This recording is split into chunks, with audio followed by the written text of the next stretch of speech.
नमस्कार मेरे प्यारे साथी और मेरे प्यारे मित्रों, स्वागत है आप सभी का एक बार फिर से आपके अपने चैनल में जिसका नाम है सुजाता के।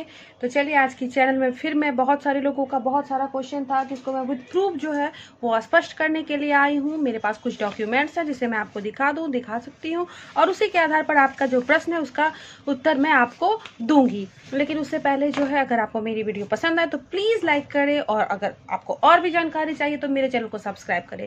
तो चलिए आज हमारे पास जो है वो 10 क्वेश्चन है जिसको हम लोग देखने जा रहे हैं। तो पहला क्वेश्चन है क्या अदर स्टेट के लोग फॉर्म फिल कर सकते हैं। जैसा कि हम लोग जानते हैं कि हमने पिछली बार बीपीएससी टीआरई फेज 1 में फॉर्म फिल किया था। तो चलिए पहले 10 क्वेश्चन जो है हम उस क्वेश्चन को देख लेते हैं। तो पहला है कि क्या अदर स्टेट के लोग फॉर्म फिल कर सकते हैं। दूसरा है कि आवेदन में गलती की सुधार कैसे होगी। तीसरा है दिव्यांगों का प्रमाण पत्र के बारे में। चौथा था विषय परिवर्तन के बारे में। पांचवा है कि सीटीईटी अपीयरिंग फॉर्म फिल कर सकते हैं कि नहीं। उसके बाद है महिलाओं को कितना अंक सीटीईटी में चाहिए, यानी कि सीटेट की परीक्षा में महिलाओं को कितना अंक चाहिए। फिर है अदर स्टेट की महिला को कितना अंक चाहिए, SC ST डिसेबल को कितना अंक चाहिए, आवेदन सुधार के बारे में और किसी भी विवाद पर निपटारा। तो इन 10 चीज़ों के बारे में हम लोग बात करेंगे, विथ डॉक्यूमेंट्स बात करेंगे। तो पहला क्वेश्चन है कि क्या अदर स्टेट के लोग फॉर्म फिल कर सकते हैं। तो इसके बारे में मैं आपको यहाँ पे दिखा देती हूँ कि जब हमारा बीपीएससी टीआरई का फॉर्म भरने का डेट निकला था तो उसके कुछ ही दिन के बाद यानी 27/6/2023 की तारीख को जो है आप देख सकते हैं यहाँ पे कि भारत का नागरिक हो एवं बिहार राज्य का स्थायी निवासी हो को प्रतिस्थापित करते हुए भारत का नागरिक किया जाता है। यानी कि जो है वो ऑल इंडिया के लोग जो है वो फॉर्म भर सकते थे इसके तहत। तो चलिए पहला प्रश्न जो आपका यहाँ पे है कि क्या अदर स्टेट के लोग फॉर्म फिल कर सकते हैं। तो बिल्कुल कर सकते हैं, यानी इसका जवाब आपको हाँ मिल गया।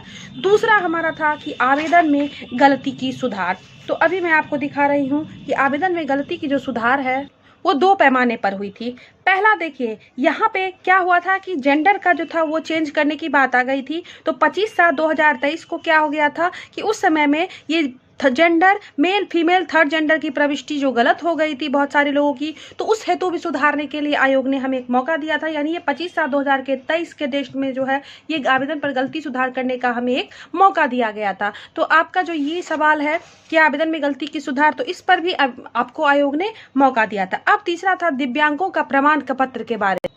तो ये भी आप डेट वाइज देख लीजिए, ये 6/6/2023 के डेट में निकाला गया था कि बिहार राज्य के किसी भी सरकारी चिकित्सा महाविद्यालय एवं अस्पताल जैसे PMCH, NMCH, DMCH, SKMCH, JLNMCH, IGIMS इत्यादि से निर्गत दिव्यांगता प्रमाण पत्र मान्य होगा। यानी कि यही इतनी जगहों से ही जो डिसेबल थे, जो दिव्यांग थे, उनके प्रमाण पत्र को इतनी ही जगह से मान्यता दी जाने की बात की गई थी। और उसके बाद जो है उस विज्ञापन को जो 30/5 को आया था उसे यथावत रखा गया था और ये 6/6/2023 के डेट में निकला था। यानी कि इससे संबंधित प्रश्न की पुष्टि आपकी हो गई है। अब बात करते हैं विषय परिवर्तन के बारे में। तो वो जो नोटिफिकेशन आया उसे भी देख लेते हैं।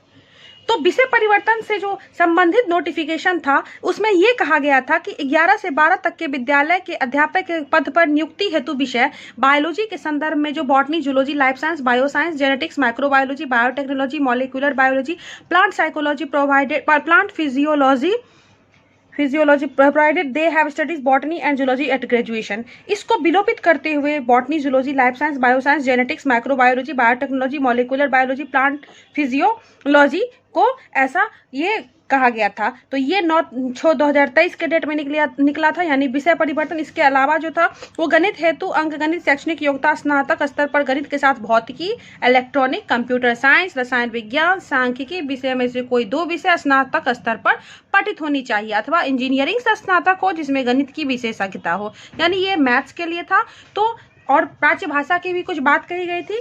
तो ये 9/6/2023 के डेट में निकला था। यानी कि विषय परिवर्तन के संबंधित जो भी आपकी वो क्वारीज थी वो विथ प्रूफ स्पष्ट हो गई है।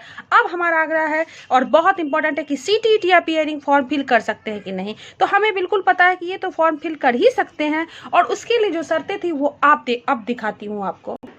तो तो सीटीईटी फॉर्म के लिए जो शर्त निकाली गई थी, यहाँ आप देख सकते हैं कि शिक्षक पात्रता परीक्षा सीटीईटी पेपर 1 में सम्मिलित होने वाले अभ्यर्थी ही आवेदन कर सकेंगे, बशर्ते परीक्षा का आयोजन दिनांक 31/8/2023 तक हो जाना चाहिए था। और इस परीक्षा में 31/8/2023 तक भाग लेने का प्रमाण पत्र यथा एडमिट कार्ड, आवेदन पत्र एवं परीक्षा फल सहित अर्हता संबंधी सभी आवश्यक प्रमाण पत्र की मूल प्रति आयोग के द्वारा सत्यापन हेतु मांगे जाने पर ससमय उपलब्ध कराना होगा।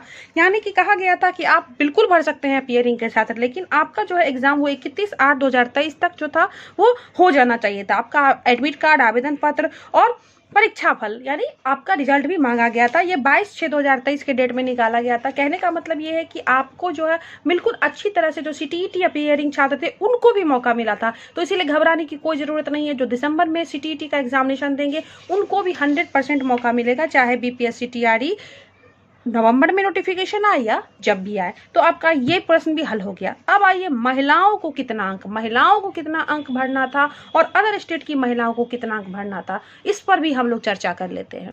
तो देखिए यहाँ पे आप देख सकते हैं कि सीटीईटी पेपर 1 यानी सीटेट पेपर 1 और बीटेट पेपर 1 उत्तीर्ण हो के संबंध में सीटेट अभ्यर्थियों के लिए बीटेट 2017 के लिए लागू प्रावधान अनुसार सामान्य कोटि के अभ्यर्थी को 7% अंक, ठीक है। पिछड़ा वर्ग, अत्यंत पिछड़ा वर्ग और सामान्य कोटि की महिला उम्मीदवार को 55% अंक और अनुसूचित जाति जनजाति को 50% अंक, यानी कि जो है महिलाओं को 55% अंक में भी भरना था। और उसके बाद जो क्राइटेरिया था वो आपका यहाँ आप देख रहे हैं, और ये 19/6/2023 के में संशोधित किया गया था। यानी कि महिला जो है वो 82 अंक पे भर सकती है, 55% उनको मार्क्स चाहिए और इतने मार्क्स पर कहीं भी किसी भी स्टेट की महिला जो है इस फॉर्म को फिल कर सकती है। महिला का मतलब महिला है, चाहे वो बिहार की महिला हो, चाहे वो अदर स्टेट की महिला हो। तो कहने का मतलब है कि वो 82 पॉइंट समथिंग यानी 82 नंबर पे फॉर्म फिल कर सकती है। तो यहाँ आप देख सकते हैं कि ये भी स्पष्ट हो गया कि SC ST और डिसेबल को कितना अंक चाहिए था, तो उन्हें 50% ही अंक चाहिए था, और अदर स्टेट की महिला को भी कितना अंक चाहिए था, तो उन्हें 55% ही अंक चाहिए था।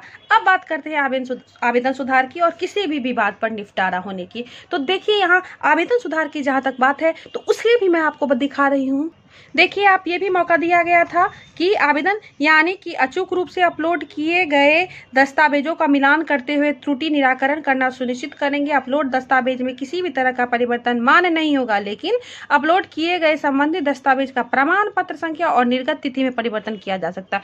यानी उसके लिए कुछ शर्त रखी गई थी, जो बस आप इसी चीज़ को परिवर्तन कर सकते हैं, बाकी किसी भी चीज़ को नहीं चेंज कर सकते हैं, बाकी कोई भी डाटा आप चेंज नहीं कर सकते हैं। और ये 29/8/2023 के डेट में ये जो है संशोधन किया गया था।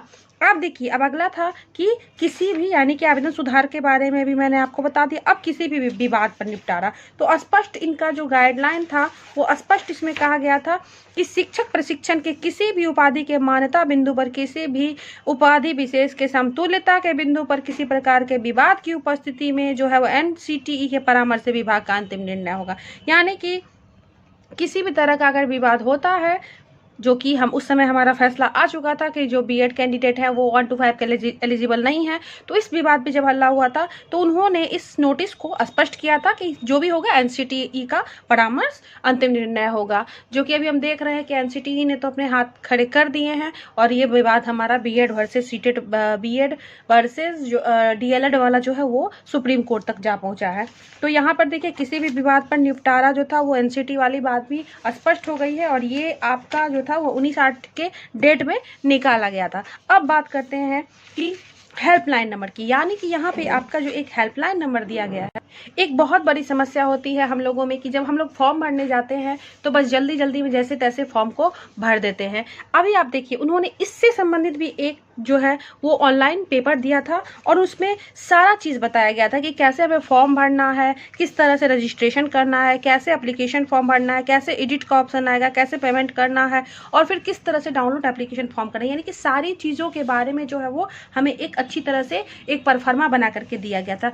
लेकिन फिर भी अगर हम सब्जेक्ट कॉम्बिनेशन में गलती कर जाते हैं तो फिर उसके लिए जिम्मेवार हम स्वयं होते हैं और परेशानी भी हमें होती है। तो आइंदा से हम याद रखेंगे कि कभी भी फॉर्म भरने की बात हो जाए, डिक्लेरेशन की बात हो जाए, तो उसे पूरी तरह से हम समय दे करके पढ़ेंगे, तभी ही कुछ हो सकता है। और इसमें यह दिया गया था कि अगर आपको किसी भी तरह का कोई प्रॉब्लम होता है तो आप इस नंबर पे यानी कि 9297739013 पे आप क्वेरी कर सकते हैं। तो चलिए बहुत सारे लोग मुझसे कमेंट में मैडम बहुत सारे लोगों ने पूछा कि भर सकते हैं फॉर्म, अपीयरिंग की फॉर्म फिलअप होगी कि नहीं, या बहुत सारा क्वेश्चन जो था, तो वो मैंने विथ प्रूफ आप लोगों के पास जो है वो स्पष्ट कर दिया है। बिल्कुल भर सकते हैं, जो अपीयरिंग है वो भी भर सकते हैं, जो महिलाएं अदर स्टेट की है वो भी बिल्कुल ही भर सकती हैं। साथ ही उन्हें भी 55% अंक पर ही भरना है। और जो महिलाओं को, जहाँ तक रिजर्वेशन की बात है, तो सभी महिलाओं को वही रिजर्वेशन मिलेगा, यानी जनरल वाला रिजर्वेशन ही मिलेगा। जो कैटेगरी में आती हैं सिर्फ बिहार के लिए स्पेशली उन कैटेगरी वालों को ही रिजर्वेशन मिलेगा। तो चलिए अगले वीडियो में फिर हम कुछ नया लेकर के हाजिर होंगे, कुछ नए डाटा के साथ, कुछ नई चीज़ों के साथ। उम्मीद करती हूँ आपको मेरी वीडियो से जानकारी मिली होगी। तो चलिए, आपको पसंद आए तो प्लीज़ मेरी वीडियो को लाइक कर दें। Thank you so much.